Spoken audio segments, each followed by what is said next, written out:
Mr. and Mrs. North and South American, all the ships at sea, let's go to press. Here we go.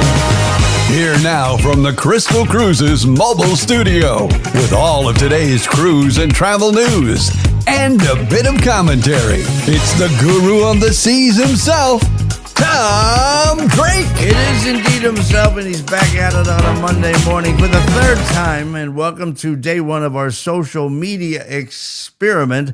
People in the know tell me, and not just AI, people in the know tell me if I want to get exposure legally, I need to be on social media. So this is being recorded through Zoom, and eventually later this morning, you'll find this on Facebook, YouTube, Twitch, I don't know, Swatch, all kinds of places. In the meantime, though, it's being recorded the old-fashioned way, audio, and at 8 a.m. You'll be able to get it on every podcast platform that's out there. I appreciate all the support. I am the podcaster. You're the podcastees, and that is the Drake the Duck, and that is me reaching down, touching things. I touch myself in the morning. For those people that care about how things work, can you even see this? That is the world famous, you can't see it, Rode. That's the board that operates everything. Over here is something that they call Stream Deck. And Stream Deck, I have two of these, and they are buttons that allow me to just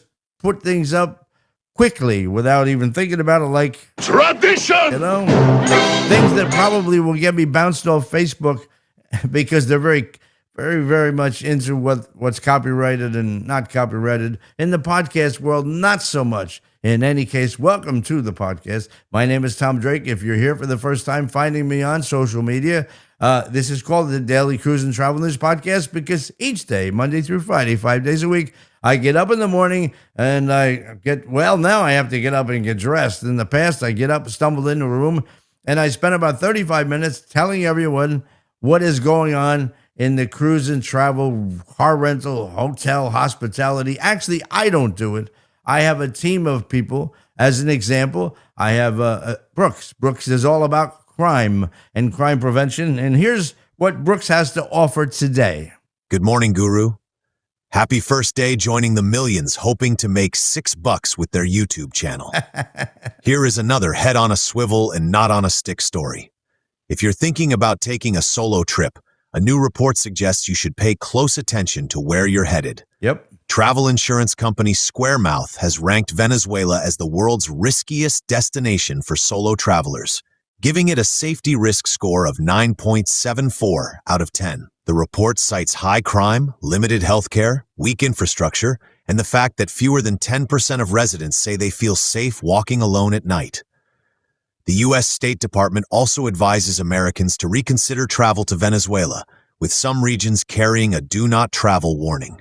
Rounding out the top 5 are Peru, Gabon, Colombia, and Bolivia, followed by Jamaica, Guyana, Ecuador, Trinidad and Tobago, and South Africa. If you're traveling alone, or even with a group, the State Department recommends enrolling in its free STEP program.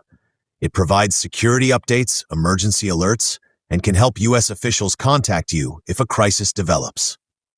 Traveling solo can be an unforgettable experience, but choosing the right destination is just as important as packing your suitcase. So that's Brooks, and Brooks covers crime and crime prevention and head on the swivel stories. And, we've had over the years, well, it's been over 1,000 podcasts. We've had brawls on Carnival, fights in Nassau, all kinds of crazy stuff. This is about being smart.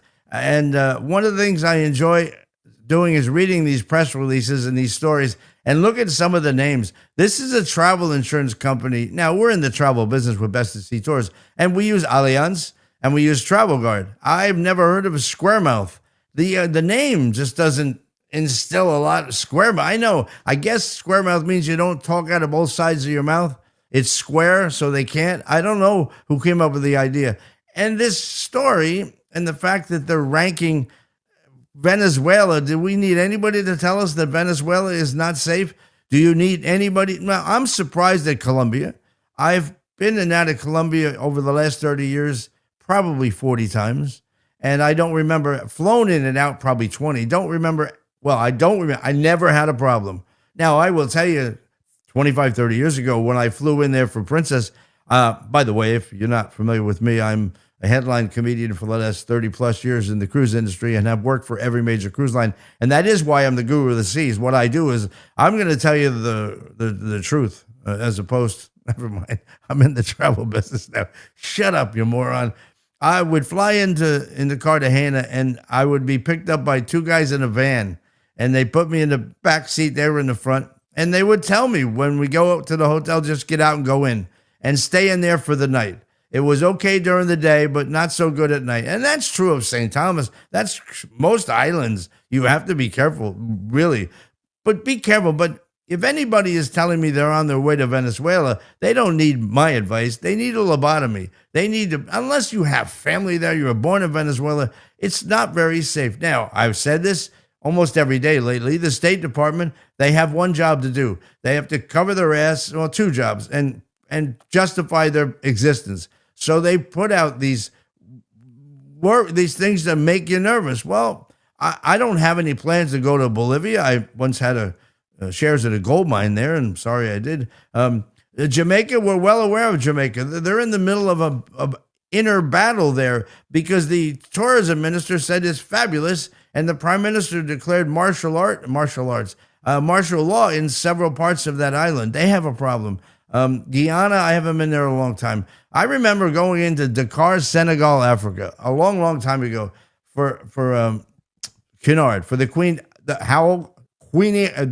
Elizabeth II. I was joining the QE2 in Dakar, Senegal, Africa. I've told this story in the past on this podcast, but it was probably podcast number 7. And only about 4 people have hung in for 1,005 of these suckers. But I flew in at 1:30 in the morning. I arrived in Dakar, Senegal, Africa. And I get off the plane, I get my luggage, and guys are trying to take my luggage. Well, I'm not exaggerating. And I'm trying to find the driver. There's a driver, no driver. And my phone didn't work back then. I didn't have T-Mobile. It didn't work. So I found a guy that spoke English, gave him $20 to call the port agent. And the port agent, I woke him up 3 a.m. And he said, the driver should be there. He can't find you. And I said, and this is not race. This is honest. I'm the only white guy within 4,000 square miles. He can't see me. All right. He found me, and they were trying to take the luggage from him. We get in the van, and he takes me to the port. Well, the ship doesn't arrive until 8 o'clock in the morning. So here I am by myself in a dark port, commercial port in Dakar, Senegal, Africa. And look, for the liberals out there going, you shouldn't paint with a big brush. It was not safe, okay?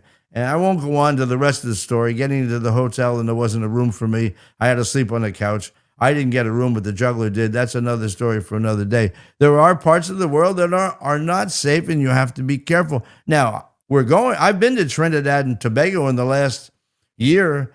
No issues. You get there during the day. You're on a ship. You're going into town.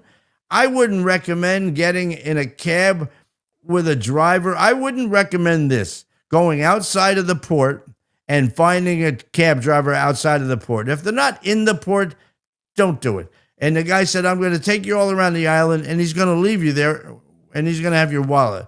Smart, just be smart. Better off booking in those islands. You're better off with a ship's tour. I'm not pimping from the cruise line, but be careful. Bottom line is, I have a new program. The State Department has the program called STEP. Mine is called Run.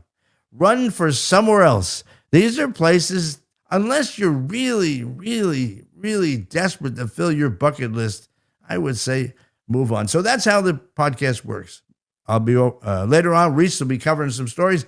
Brooks covers crime. I don't do all the reading because I'm very, very bad at it, frankly. Also, we always open the podcast by asking everyone to say a prayer for the men and women, the boys and girls in the military. They are the forgotten ones. There are thousands and thousands of our young Americans and older Americans, the lifers. They're out there on the front lines. There's problems all over the world. And again, I have people email me all the time. Don't go to politics. We want to hear about travel.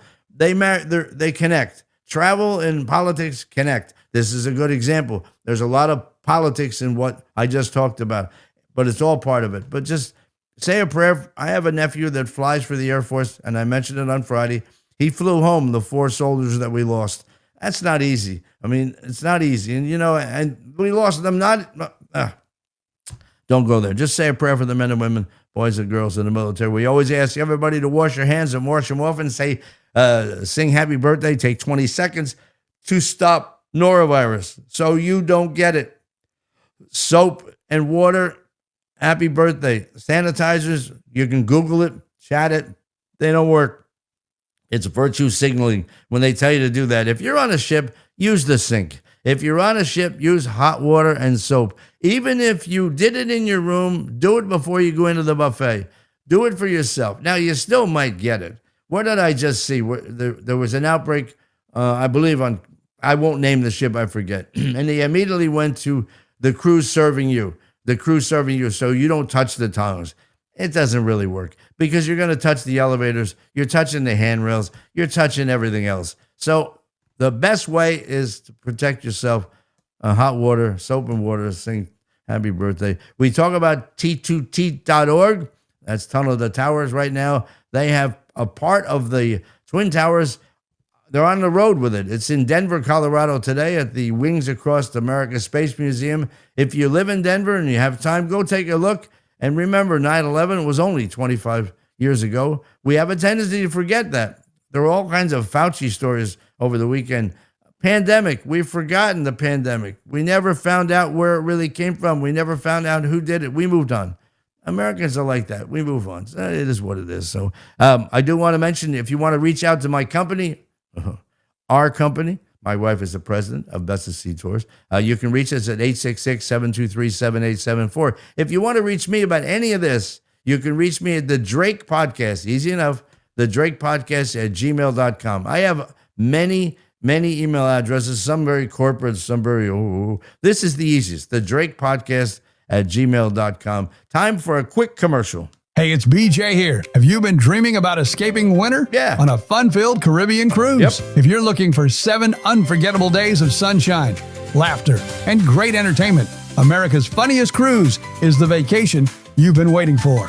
Join us February 14th through the 21st aboard Holland America's beautiful MS New Staten Dam for a round-trip sailing from Fort Lauderdale to St. Thomas, San Juan, Grand Turk, and Holland America's spectacular private island, Half Moon Cay. Hosted by legendary cruise director Dottie Kalasa, who is coming out of retirement after an incredible 38-year career at sea, this one-of-a-kind vacation features an all-star lineup of comedy entertainment, starring Jackie the Joke Man Martling, actor and stand-up comedian Richie Minervini, comedy magician John Ferrantino, and an attitude with a tie, stand-up comedian Tom Drake.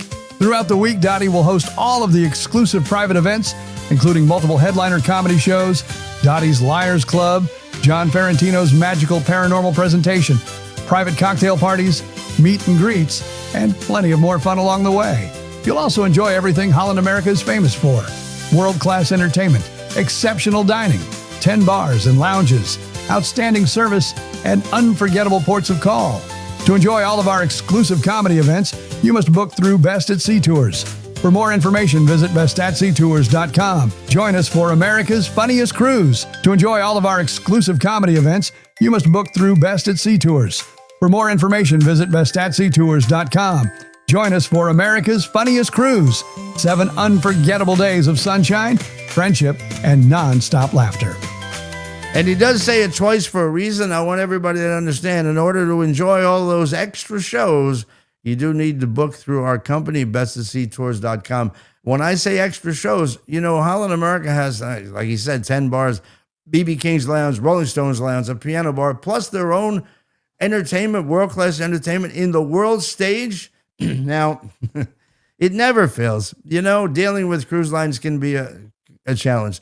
And I just received an email, from Holland America. We wanted to use the Crow's Nest, which is all the way in the front of the ship up top. That is the best place for these shows. We expect 150 to 200 people to join us on this cruise. But they are giving us the world stage. They're giving us the 900-seat theater. So you will see some tremendous shows in a tremendous theater with a very small audience compared with the amount of seats there. But it's going to be very good. And, my wife's the best cruise director ever. It's going to be great. You can reach out to us at bestatseatours.com. And you know what? We're doing back-to-back commercials this morning. Here's Reese. Hi, everybody. It's Reese here again doing Tom's job. It seems a recent poll showed that people would rather have me tell you about Best at Sea Tours and Crystal Cruises then listen to the grumpy boss. That's me. So here we go. Why settle for an ordinary vacation when you can enjoy an extraordinary hosted cruise? When you travel with Best at Sea Tours, you're never on your own. Nope. We handle the details, host exclusive private events, introduce you to new friends, and make every day more enjoyable from the moment you sail until you return home. And there's no better way to experience it than aboard Crystal Cruises. Consistently ranked among the world's finest luxury cruise lines, Crystal offers spacious accommodations, world-class dining, exceptional entertainment, and personalized 5-star service that makes every guest feel like family. Whether you're celebrating a special occasion or simply checking off a dream vacation, let us make it unforgettable. Join Tom and Dottie Drake on a hosted Crystal cruise and discover why luxury is even better when it's shared with friends. Call Best at Sea Tours today at 866-723-7874 or visit bestatseatours.com. That's 866-723-7874. Thank you, Reese. And, you know, those are apples and oranges. When I talk about Holland America, it's a fine product. It really is. It's a value-priced product. And it's the reason we chose it, because we have a lot of listeners. I have a lot of listeners that, you know, Crystal's the best. Now, it's not out of reach. Don't get, you know, you get what you pay for. As an example, the Holland America New Stottendam carries 2,600 guests. The Crystal Symphony, which is where we're hosting many of our cruises, carries 600. All right. When you sail on the Oceania Marina, the Riviera, you're sailing on a ship with 1,200, 1,300 people. The Crystal Symphony is the same size as the Marina, but it has 600 guests, not 1,200 guests. You pay for that. It's a wonderful, wonderful cruise line, and we're proud to partner with them. And we have a whole bunch. There's real salesmanship. A whole bunch of cruises on our website, bestatseatours.com, including New Year's Eve. Go take a look. I'm not going to beat you up all day with commercials today. Now we're going to bring Reese back. Reese does most of the heavy lifting around here. Good morning, Guru. Happy Monday, and welcome to the world of social media video broadcasting. Watch out, Joe Rogan. Here comes the Guru. Guru, except for the overcrowding from cruise ships and the occasional volcano, this island has it all. According to Travel and Leisure, Santorini has been named Europe's top island by Trip.com, based on traveler searches, bookings, reviews, and social media buzz. And it's easy to see why. With its famous whitewashed buildings and blue-domed churches perched high above the Aegean Sea, Santorini is one of the world's most recognizable destinations. The island's dramatic cliffs and crescent-shaped caldera were created by a massive volcanic eruption more than 3,600 years ago. Visitors flock to Oya for its spectacular sunsets and postcard-perfect views, while the capital, Fira, offers great restaurants, shopping, and equally stunning scenery with fewer crowds. Wine lovers can sample Santorini's signature Assertico wines at hillside wineries overlooking the caldera. For active travelers, the 6-mile hike from Fira to Oya delivers unforgettable views. Prefer the water? Catamaran cruises showcase the island's volcanic coastline, including the famous Red Beach, White Beach, and the black sand shores of Parissa.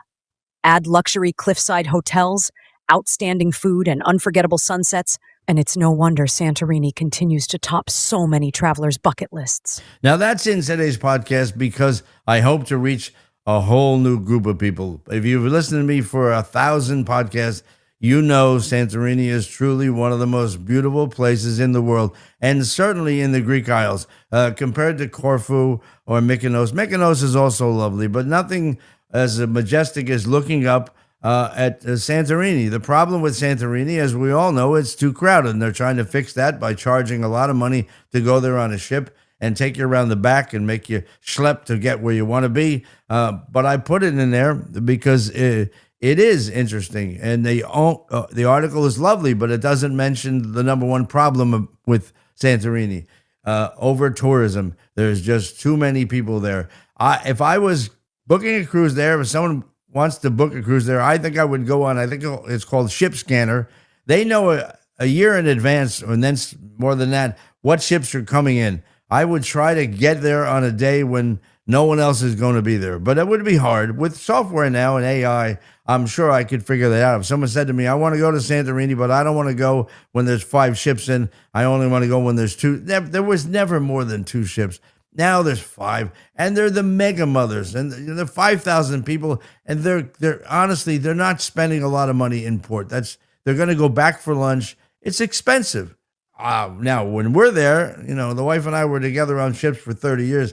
We can't wait. If we're in a port like Santorini, except I don't like the tender, and I don't like if you don't know, if you go to Santorini, there are 3 ways to get to the top of the mountain, and that's where you want to be. All right, the bottom is nothing. The top is where you want to be. Now, there's nothing up there except shops and restaurants, and you look down at ships and go, whatever, you can buy the postcard. But if you want to have a nice lunch, you have to go up there, and you can either walk 530 steps, which is crazy, or you can ride the back of a donkey, which is crazy, or you can ride a tram that's been maintained by the Greeks, which is really crazy. But many, many trips there, many lunches up top, and it's beautiful, but it's now extremely crowded. So you want to make sure, and if you go in there on a land vacation, it's not going to be as difficult. You're going to get there, get parked. The tourists are all in one area pretty much, and they're on buses riding around the island. But I put it in there for the new listeners, and thanks to the old listeners for tolerating that same old story. That's the horse story. All right, let's keep rolling. Guru, Yeah. This is also from Travel and Leisure. Okay. And we could call this segment the Know Before You Go Moron segment. Good news for travelers. The TSA has officially ended its long-standing shoes-off policy at U.S. airport security checkpoints. Most passengers can now keep their shoes on, helping speed up lines and making the screening process a little more pleasant. But don't celebrate just yet. The wrong footwear can still trigger extra screening. According to a veteran flight attendant, the biggest offenders are steel-toe boots, shoes with large metal buckles, eyelets or zippers, high heels with metal support rods, older shoes with metal shanks, and even some orthopedic inserts that contain metal. If your shoes set off the detector, you could still be asked to remove them and walk back through the scanner. The advice? Save the combat boots, stilettos, and heavy dress shoes for your destination. Instead, wear comfortable, breathable sneakers with good arch support. You'll be doing plenty of walking through airports, and your feet will thank you. And one final tip, pack a pair of warm socks in your carry-on. Airplanes are often much colder than airports, and cozy feet can make for a much more comfortable flight. There you go. Only on this podcast will you hear advice about cozy feet. We are the Cozy Feet podcast for the week. Now, again, so much common sense involved in this, but you know what? Travelers don't use common sense. I've been in and out of airports for years, so have you. And my biggest pet peeve is the guy wearing the cargo shorts with all the pockets. And he's got 13 pockets, and there's some metal in every pocket. And he thinks he's got rid of everything, the screws, the nails, whatever. And he goes through, sets it off. He comes back, takes another thing out, goes in. And the other thing is, you're going to go through TSA, right? You're going to go through a metal detector. You're waiting in line. Why don't you empty your pockets while you're waiting in line? Why do you wait until you get up there to empty everything into a bin? Why don't you put it in your pocketbook or your carry-on before you get there? And then you just lift it up, put it on the belt, and you walk through. You got TSA pre, you moron. Just, when I go in, I'm ready to go. I just pick it, and the guy says to me, nothing in your pockets? No, I'm not a jackass. Thank you. Do we have a jackass? Yeah. I empty my pockets. So, and that's enough, horse. As far as this steel-toe boots, and you're on vacation, where are you going to go? What are you putting a sink in? Speaking of that, I had a plumber yesterday. Ouch. So be careful. Be careful. What am I talking about? Be smart. Use your head. Think ahead. It's like when I'm watching a baseball game. Poor analogy. But you're watching a baseball game, and the second baseman, I'm not Jazz Chisholm, doesn't even remember he's playing baseball, and something happens and he hasn't thought ahead. You're going through TSA pre. Empty your pockets.